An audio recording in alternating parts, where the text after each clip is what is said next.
فرش التراب يضمني وهو غطاء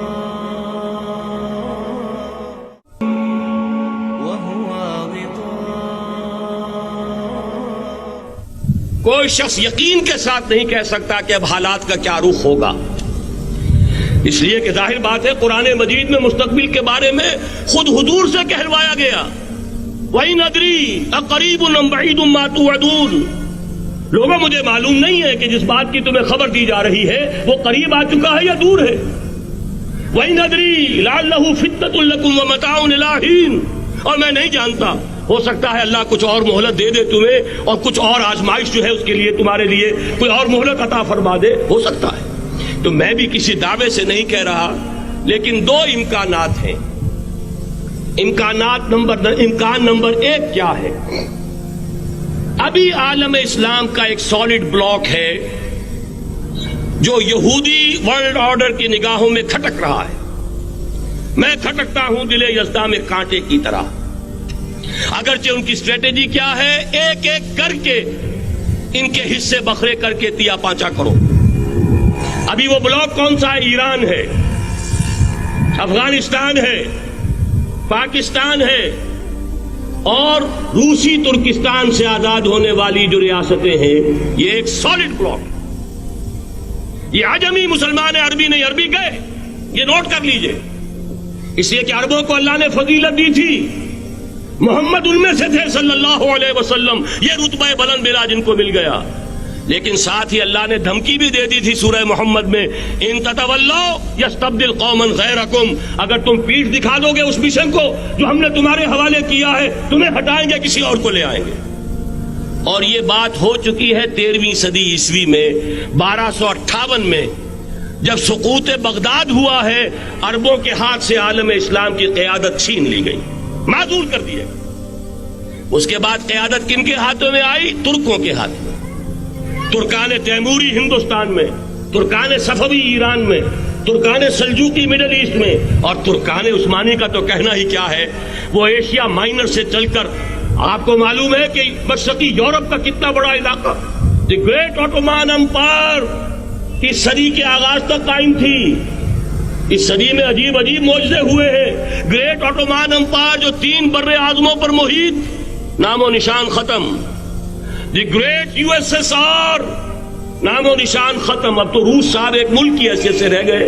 یہ اس صدی میں دو اور وقت نہیں ہے میں اور آپ کو کیا بتاؤں، اس صدی میں تو بڑے بڑے عجیب عجوبے ہوئے ہیں، بڑی بڑی 2 عظیم جنگیں ہو چکی ہیں، تیسری جو ہے سر پر کھڑی ہے، دور نہیں ہے، جس کو حدیث میں کہا گیا ہے الملحمۃ العظمی، تاریخ انسانی کی عظیم ترین جنگ، اور وہی صلیبی جنگ جس کا آغاز بوسنیا سے ہو چکا ہے۔ بہرحال اس وقت جو میں کہہ رہا تھا، ورنہ میرے پاس تو یعنی یہ کہ درد دل کہنے کے لیے وقت نہیں ہے، مجھے اپنی بات کو محدود کرنا پڑ رہا ہے، لیکن میں اب آ رہا ہوں اصل موضوع کی طرف، کہ ایک امکان تو یہ ہے کہ اس بلاک میں اسلام کا احیاء ہو، اور اس کے لیے کچھ نویدیں بھی موجود ہیں احادیث نبویہ میں۔ وہ تو آپ نے سنا ہوگا اقبال کا شعر، میرے عرب کو آئی ٹھنڈی ہوا جہاں سے، میرا وطن وہی ہے، میرا وطن وہی ہے۔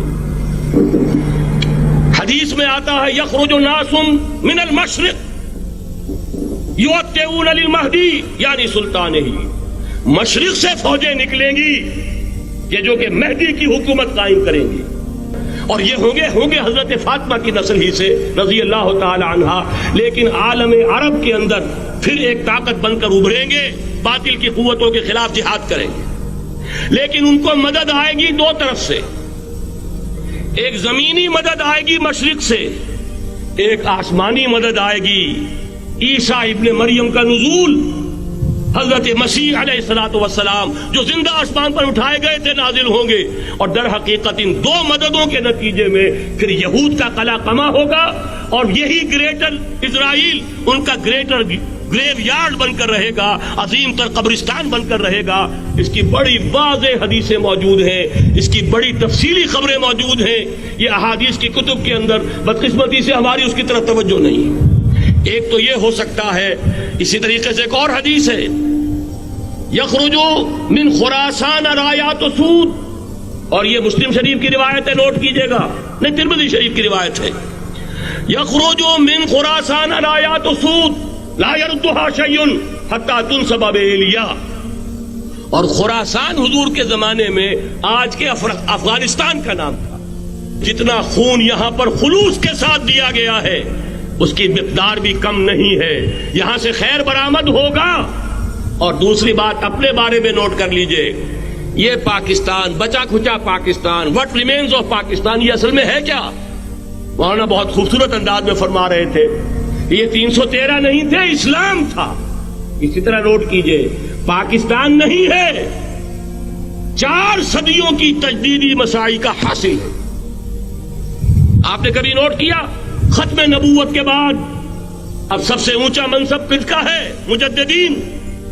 سنن ابی داؤد کی روایت، ان اللہ یبعث فی هذه الامہ علی راس کل 100 عام من یجدد لها دینها۔ اور نوٹ کیجئے، کوئی بات ہے 1000 برس تک سارے مجدد عالم عرب میں پیدا ہوئے، جیسے ہی دوسرا 1000 سال شروع ہوا، الف ثانی کا مجدد اعظم شیخ احمد سرہندی کہاں تھا؟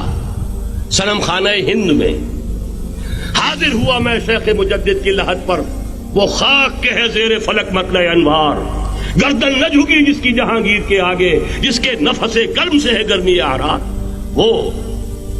پھر 12ویں صدی کا مجدد اعظم امام الہند شاہ ولی اللہ دہلوی، 13ویں صدی کا مجدد اعظم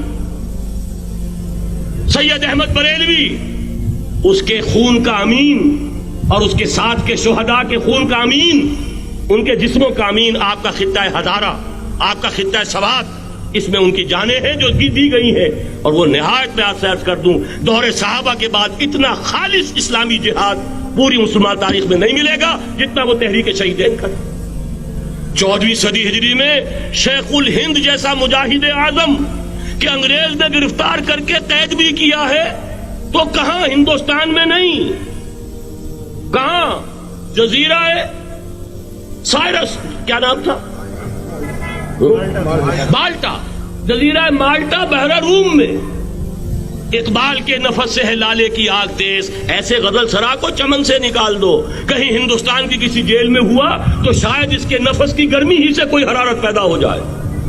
اور اسی صدی میں 14ویں صدی ہجری میں اقبال جیسا مفکر، اسی 14ویں صدی ہجری میں مودودی جیسا مصنف، اسی 14ویں صدی ہجری میں مولانا الیاس جیسا مبلغ رحمہم اللہ، عظیم شخصیتیں آج پورے عالم اسلام میں آپ کو تبلیغی دوست ملیں گے۔ یہ کہاں سے شروع ہوئی تحریک؟ دہلی کی ایک چھوٹی سی مسجد سے، وہ مسجد بنگلے والی اب تو بڑی عالیشان ہو گئی ہے، جب وہاں شروع ہوا تھا کام بڑی چھوٹی سی مسجد۔ یہ سارے کام یہاں کیوں ہوئے؟ پورا عالم اسلام آزاد ہوا، کہیں نعرہ اسلام کا نہیں لگا، کہیں عرب قومیت پر، کہیں کسی اور عصبیت پر تحریکیں چلی ہیں، صرف تحریک پاکستان تھی کہ پاکستان کا مطلب کیا؟ لا الہ الا اللہ۔ کوئی سبب ہے کہ یہاں قرارداد مقاصد پاس ہوئی، حاکمیت اللہ کی ہے، کہ اکبر نام لیتا ہے خدا کا اس زمانے میں۔ یہ سارا ماضی سامنے رکھیے اور حضور کی دی ہوئی پیشین گوئیوں کا مستقبل سامنے رکھیے، ان دونوں سے ثابت ہوتا ہے اس خطہ ارضی سے کچھ ہونا ہے۔